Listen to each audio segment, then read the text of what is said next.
بسم اللہ الرحمن الرحیم۔ شروع اللہ کا نام لے کر جو بڑا مہربان نہایت رحم والا ہے۔ یہ ایک سورہ ہے جس کو ہم نے نازل کیا اور اس کے احکام کو فرض کر دیا اور اس میں صاف صاف آیتیں نازل کی تاکہ تم یاد رکھو۔ بدکاری کرنے والی عورت اور بدکاری کرنے والا مرد جب ان کی بدکاری ثابت ہو جائے تو دونوں میں سے ہر ایک کو 100 درے مارو، اور اگر تم اللہ اور روز آخر پر ایمان رکھتے ہو تو اللہ کے قانون کو نافذ کرنے میں تمہیں ان پر ہرگز ترس نہ آئے، اور چاہیے کہ ان کی سزا کے وقت مسلمانوں کی ایک جماعت بھی موجود ہو۔ بدکار مرد تو بدکار یا مشرک عورت کے سوا کسی سے نکاح نہیں کرتا، اور بدکار عورت کو بھی بدکار یا مشرک مرد کے سوا اور کوئی نکاح میں نہیں لاتا، اور یہ یعنی بدکار عورت سے نکاح کرنا مومنوں پر حرام ہے۔ اور جو لوگ پرہیزگار عورتوں کو بدکاری کا عیب لگائیں اور اس پر 4 گواہ نہ لائیں تو ان کو 80 درے مارو، اور کبھی ان کی شہادت قبول نہ کرو، اور یہی بد کردار ہیں۔ ہاں، جو اس کے بعد توبہ کر لیں اور اپنی حالت سنوار لیں تو اللہ بھی بخشنے والا ہے، مہربان ہے۔ اور جو لوگ اپنی بیویوں پر بدکاری کی تہمت لگائیں اور خود ان کے سوا اور گواہ نہ ہوں تو ہر ایک کی شہادت یہ ہے کہ پہلے تو 4 بار اللہ کی قسم کھائے کہ بے شک وہ سچا ہے، اور 5ویں بار یہ کہے کہ اگر وہ جھوٹا ہو تو اس پر اللہ کی لعنت۔ اور عورت سے سزا کو یہ بات ٹال سکتی ہے کہ وہ پہلے 4 بار اللہ کی قسم کھائے کہ بے شک یہ جھوٹا ہے، اور 5ویں دفعہ یوں کہے کہ اگر یہ سچا ہو تو مجھ پر اللہ کا غضب نازل ہو۔ اور اگر تم پر اللہ کا فضل اور اس کی مہربانی نہ ہوتی تو بہت سی خرابیاں پیدا ہو جاتی۔ اور یہ کہ اللہ توبہ قبول کرنے والا ہے، حکیم ہے۔ جن لوگوں نے یہ بہتان باندھا ہے وہ تمہیں میں سے ایک جماعت ہے، اس کو اپنے حق میں برا نہ سمجھنا، بلکہ وہ تمہارے لیے اچھا ہے۔ ان میں سے جس شخص نے گناہ کا جتنا حصہ لیا اس کے لیے اتنا وبال ہے، اور جس نے ان میں سے اس بہتان کا بڑا بوجھ اٹھایا ہے اس کو بڑا عذاب ہوگا۔ جب تم نے وہ بات سنی تھی تو مومن مردوں اور عورتوں نے کیوں اپنے دلوں میں نیک گمان نہ کیا، اور کیوں نہ کہہ دیا کہ یہ کھلم کھلا بہتان ہے؟ یہ بہتان لگانے والے اپنی بات کی تصدیق کے لیے 4 گواہ کیوں نہ لائے؟ تو جب یہ گواہ نہیں لا سکے تو اللہ کے نزدیک یہی جھوٹے ہیں۔ اور اگر دنیا اور آخرت میں تم پر اللہ کا فضل اور اس کی رحمت نہ ہوتی تو جس شغل میں تم منہمک تھے اس کی وجہ سے تم پر بڑا سخت عذاب نازل ہوتا۔ جب تم اپنی زبانوں سے اس کا ایک دوسرے سے ذکر کرتے تھے اور اپنے منہ سے ایسی بات کہتے تھے جس کا تم کو کچھ بھی علم نہ تھا، اور تم اسے ایک ہلکی بات سمجھتے تھے، حالانکہ اللہ کے نزدیک وہ بڑی بھاری بات تھی۔ اور جب تم نے اسے سنا تھا تو کیوں نہ کہہ دیا کہ ہمیں شایع نہیں کہ ایسی بات زبان پر لائیں؟ پروردگار تو پاک ہے، یہ تو بہت بڑا بہتان ہے۔ اللہ تمہیں نصیحت کرتا ہے کہ اگر مومن ہو تو پھر کبھی ایسا کام نہ کرنا، اور اللہ تمہارے سمجھانے کے لیے اپنی آیتیں کھول کھول کر بیان فرماتا ہے، اور اللہ جاننے والا ہے، حکمت والا ہے۔ جو لوگ اس بات کو پسند کرتے ہیں کہ مومنوں میں بے حیائی یعنی تہمت بدکاری کی خبر پھیلے، ان کو دنیا اور آخرت میں دکھ دینے والا عذاب ہوگا، اور اللہ جانتا ہے اور تم نہیں جانتے۔ اور اگر تم پر اللہ کا فضل اور اس کی رحمت نہ ہوتی تو کیا کچھ نہ ہوتا، مگر وہ کریم ہے۔ اور یہ کہ اللہ نہایت مہربان ہے، رحیم ہے۔ مومنوں، شیطان کے قدموں پر نہ چلنا، اور جو شخص شیطان کے قدموں پر چلے گا تو شیطان تو بے حیائی کی باتیں اور برے کام ہی بتائے گا۔ اور اگر تم پر اللہ کا فضل اور اس کی مہربانی نہ ہوتی تو ایک شخص بھی تم میں پاک نہ ہو سکتا، مگر اللہ جس کو چاہتا ہے پاک کر دیتا ہے، اور اللہ سننے والا ہے، جاننے والا ہے۔ اور جو لوگ تم میں صاحب فضل اور صاحب مال ہیں وہ اس بات کی قسم نہ کھائیں کہ رشتہ داروں اور محتاجوں اور وطن چھوڑ جانے والوں کو کچھ نہیں دیں گے، اور ان کو چاہیے کہ معاف کر دیں اور درگزر کریں۔ کیا تم پسند نہیں کرتے کہ اللہ تم کو بخش دے؟ اور اللہ تو بخشنے والا ہے، مہربان ہے۔ جو لوگ پرہیزگار اور برے کاموں سے بے خبر اور ایماندار عورتوں پر بدکاری کی تہمت لگاتے ہیں ان پر دنیا اور آخرت دونوں میں لعنت ہے، اور ان کو سخت عذاب ہوگا۔ یعنی قیامت کے روز جس دن ان کی زبانیں اور ہاتھ اور پاؤں سب ان کے کاموں کی گواہی دیں گے۔ اس دن اللہ ان کو ان کے اعمال کا پورا پورا اور ٹھیک ٹھیک بدلہ دے گا، اور ان کو معلوم ہو جائے گا کہ اللہ برحق اور حق کو ظاہر کرنے والا ہے۔ ناپاک عورتیں ناپاک مردوں کے لیے ہیں، اور ناپاک مرد ناپاک عورتوں کے لیے، اور پاک عورتیں پاک مردوں کے لیے ہیں، اور پاک مرد پاک عورتوں کے لیے۔ یہ پاک لوگ ان جھوٹوں کی باتوں سے بری ہیں، اور ان کے لیے بخشش اور نیک روزی ہے۔ مومنوں، اپنے گھروں کے سوا دوسرے لوگوں کے گھروں میں گھر والوں سے اجازت لیے اور ان کو سلام کیے بغیر داخل نہ ہوا کرو، یہ تمہارے حق میں بہتر ہے، اور ہم یہ نصیحت اس لیے کرتے ہیں کہ شاید تم یاد رکھو۔ پھر اگر تم گھر میں کسی کو موجود نہ پاؤ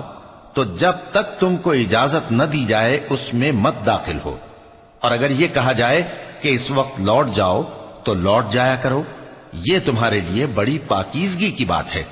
اور جو کام تم کرتے ہو اللہ سب جانتا ہے۔ ہاں، اگر تم کسی ایسے مکان میں جاؤ جس میں کوئی نہ بستا ہو اور اس میں تمہارا اسباب رکھا ہو تو تم پر کچھ گناہ نہیں، اور جو کچھ تم ظاہر کرتے ہو اور جو پوشیدہ کرتے ہو اللہ کو سب معلوم ہے۔ مومن مردوں سے کہہ دو کہ اپنی نظریں نیچی رکھا کریں اور اپنی شرمگاہوں کی حفاظت کیا کریں، یہ ان کے لیے بڑی پاکیزگی کی بات ہے، اور جو کام یہ کرتے ہیں اللہ ان سے خبردار ہے۔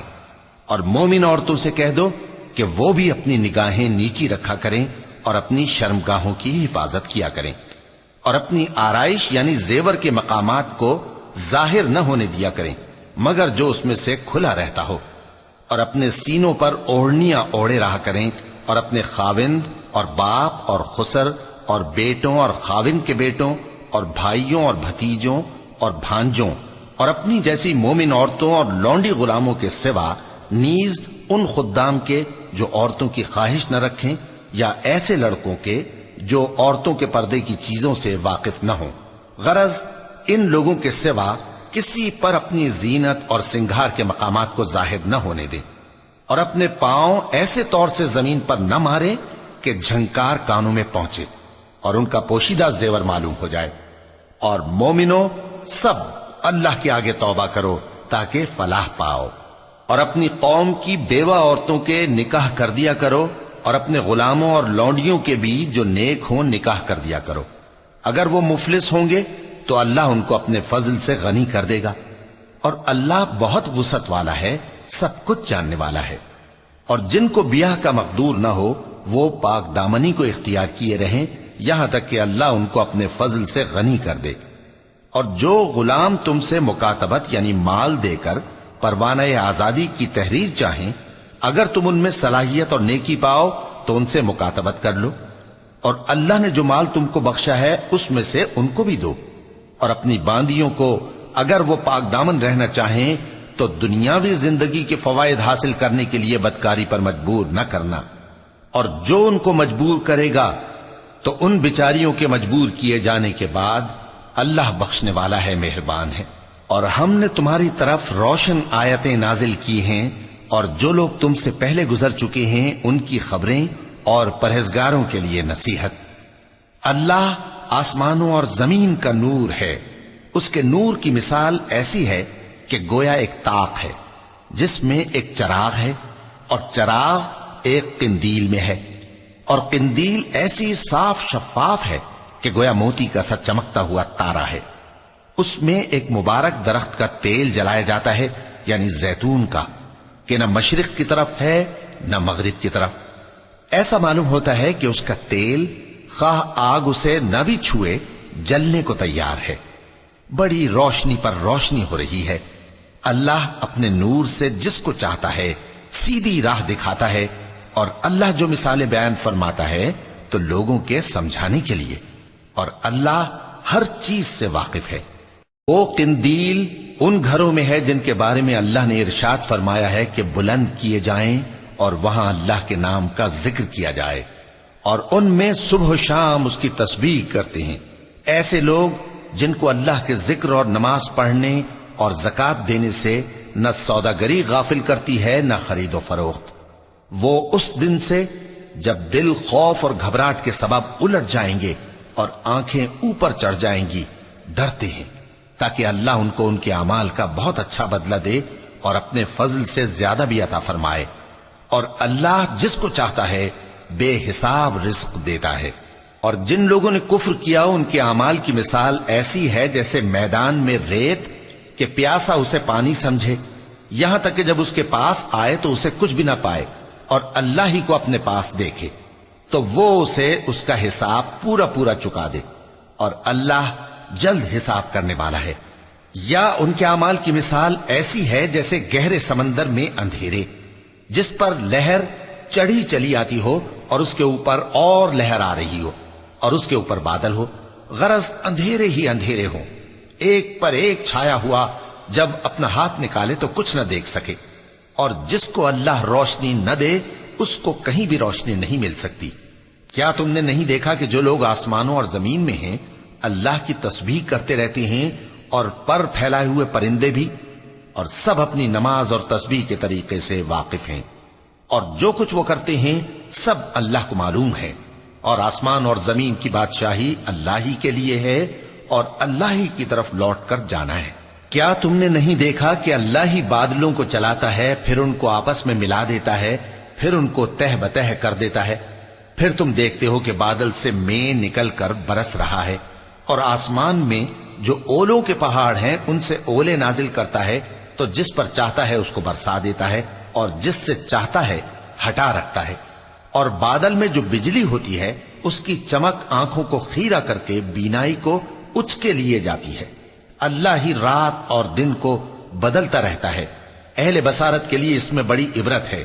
اور اللہ ہی نے ہر چلنے پھرنے والے جاندار کو پانی سے پیدا کیا، تو ان میں سے بعض ایسے ہیں کہ پیٹ کے بل چلتے ہیں، اور بعض ایسے ہیں جو 2 پاؤں پر چلتے ہیں، اور بعض ایسے ہیں جو 4 پاؤں پر چلتے ہیں۔ اللہ جو چاہتا ہے پیدا کرتا ہے، بے شک اللہ ہر چیز پر قادر ہے۔ ہم ہی نے روشن آیتیں نازل کی ہیں،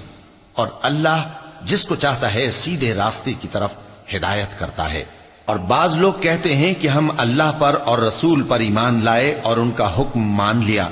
پھر اس کے بعد ان میں سے ایک فریق پھر جاتا ہے، اور یہ لوگ صاحب ایمان ہی نہیں ہیں، اور جب ان کو اللہ اور اس کے رسول کی طرف بلایا جاتا ہے تاکہ پیغمبر ان کا قضیہ چکا دیں تو ان میں سے ایک فریق منہ پھیر لیتا ہے، اور اگر ان کو حق ملتا ہو تو اس کی طرف قبول کر کے چلے آتے ہیں۔ کیا ان کے دلوں میں بیماری ہے یا یہ شک میں ہیں، یا ان کو یہ خوف ہے کہ اللہ اور اس کا رسول ان پر ظلم کریں گے؟ نہیں، بلکہ یہ خود ہی ظالم ہیں۔ مومنوں کی تو یہ بات ہے کہ جب اللہ اور اس کے رسول کی طرف بلائے جائیں تاکہ وہ ان میں فیصلہ کریں تو کہیں کہ ہم نے حکم سن لیا اور مان لیا،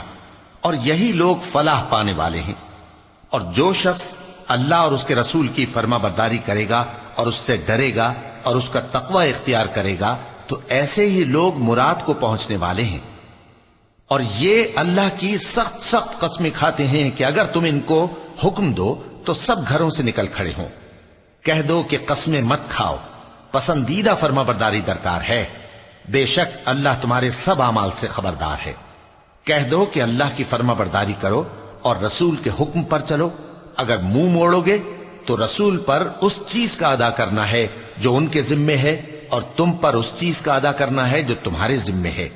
اور اگر تم ان کے فرمان پر چلو گے تو سیدھا رستہ پالو گے، اور رسول کے ذمے تو صاف صاف پہنچا دینا ہے۔ جو لوگ تم میں سے ایمان لائے اور نیک کام کرتے رہے ان سے اللہ کا وعدہ ہے کہ ان کو ملک کا حاکم بنا دے گا، جیسا ان سے پہلے لوگوں کو حاکم بنایا تھا، اور ان کے دین کو جسے اس نے ان کے لیے پسند کیا ہے مستحکم و پائیدار کرے گا، اور خوف کے بعد ان کو امن بخشے گا۔ وہ میری عبادت کریں گے اور میرے ساتھ کسی چیز کو شریک نہ بنائیں گے، اور جو اس کے بعد کفر کرے تو ایسے ہی لوگ بد کردار ہیں۔ اور نماز پڑھتے رہو اور زکوٰۃ دیتے رہو اور پیغمبر کے فرمان پر چلتے رہو تاکہ تم پر رحمت کی جائے، اور ایسا خیال نہ کرنا کہ کافر لوگ ہم کو زمین میں مغلوب کر دیں گے، ان کا ٹھکانہ دوزخ ہے اور وہ بہت برا ٹھکانہ ہے۔ مومنوں، تمہارے باندی غلام اور جو بچے تم میں سے بلوغ کو نہیں پہنچے 3 دفعہ یعنی 3 اوقات میں تم سے اجازت لیا کریں، ایک تو نماز فجر سے پہلے، اور دوسرے گرمی کی دوپہر کو جب تم کپڑے اتار دیتے ہو، اور تیسرے عشاء کی نماز کے بعد۔ یہ 3 وقت تمہارے پردے کے ہیں، ان کے آگے پیچھے یعنی دوسرے وقتوں میں نہ تم پر کچھ گناہ ہے اور نہ ان پر، کہ کام کاج کے لیے ایک دوسرے کے پاس آتے رہتے ہو۔ اس طرح اللہ اپنی آیتیں کھول کھول کر بیان فرماتا ہے، اور اللہ بڑا علم والا ہے، بڑا حکمت والا ہے۔ اور جب تمہارے لڑکے بالغ ہو جائیں تو ان کو بھی اسی طرح اجازت لینی چاہیے جس طرح ان سے اگلے یعنی بڑے آدمی اجازت حاصل کرتے رہے ہیں۔ اس طرح اللہ تم سے اپنی آیتیں کھول کھول کر بیان فرماتا ہے، اور اللہ جاننے والا ہے، حکمت والا ہے۔ اور بڑی عمر کی عورتیں جن کو نکاح کی توقع نہیں رہی اور وہ زائد کپڑے اتار کر سر ننگا کر لیا کریں تو ان پر کچھ گناہ نہیں، بشرطے کہ اپنی زینت کی چیزیں نہ ظاہر کریں، اور اگر اس سے بھی بچیں تو یہ ان کے حق میں بہتر ہے، اور اللہ سنتا ہے، جانتا ہے۔ نہ تو اندھے پر کچھ گناہ ہے اور نہ لنگڑے پر اور نہ بیمار پر اور نہ خود تم پر کہ اپنے گھروں سے کھانا کھاؤ، یا اپنے باپ دادا کے گھروں سے، یا اپنی ماؤں کے گھروں سے، یا بھائیوں کے گھروں سے، یا اپنی بہنوں کے گھروں سے، یا اپنے چچاؤں کے گھروں سے، یا اپنی پھوپھیوں کے گھروں سے، یا اپنے ماموؤں کے گھروں سے، یا اپنی خالاؤں کے گھروں سے، یا اس گھر سے جس کی کنجیاں تمہارے ہاتھ میں ہوں، یا اپنے دوستوں کے گھروں سے۔ اور اس کا بھی تم پر کچھ گناہ نہیں کہ سب مل کر کھانا کھاؤ یا جدا جدا۔ پھر جب گھروں میں جایا کرو تو اپنے گھر والوں کو سلام کیا کرو، یہ اللہ کی طرف سے مبارک اور پاکیزہ تحفہ ہے۔ اس طرح اللہ اپنی آیتیں کھول کھول کر بیان فرماتا ہے تاکہ تم سمجھو۔ مومن تو وہ ہیں جو اللہ پر اور اس کے رسول پر ایمان لائے، اور جب کبھی ایسے کام کے لیے جو جمع ہو کر کرنے کا ہو پیغمبر کے پاس جمع ہوں تو ان سے اجازت لیے بغیر چلے نہیں جاتے۔ اے پیغمبر، جو لوگ تم سے اجازت حاصل کرتے ہیں وہی اللہ پر اور اس کے رسول پر ایمان رکھتے ہیں، سو جب یہ لوگ تم سے کسی کام کے لیے اجازت مانگا کریں تو ان میں سے جسے چاہا کرو اجازت دے دیا کرو، اور ان کے لیے اللہ سے بخشش مانگا کرو، کچھ شک نہیں کہ اللہ بخشنے والا ہے، مہربان ہے۔ مومنو، پیغمبر کے پکارنے کو ایسا خیال نہ کرنا جیسا تم آپس میں ایک دوسرے کو پکارتے ہو، بے شک اللہ کو وہ لوگ معلوم ہیں جو تم میں سے آنکھ بچا کر کھسک جاتے ہیں۔ تو جو لوگ ان کے حکم کی مخالفت کرتے ہیں ان کو ڈرنا چاہیے کہ ایسا نہ ہو کہ ان پر کوئی آفت پڑ جائے یا تکلیف دینے والا عذاب نازل ہو۔ دیکھو، جو کچھ آسمانوں اور زمین میں ہے سب اللہ ہی کا ہے، جس طریق پر تم ہو وہ اسے جانتا ہے، اور جس روز لوگ اس کی طرف لوٹائے جائیں گے تو جو عمل وہ کرتے رہے وہ ان کو بتا دے گا، اور اللہ ہر چیز سے واقف ہے۔ صدق اللہ العظیم۔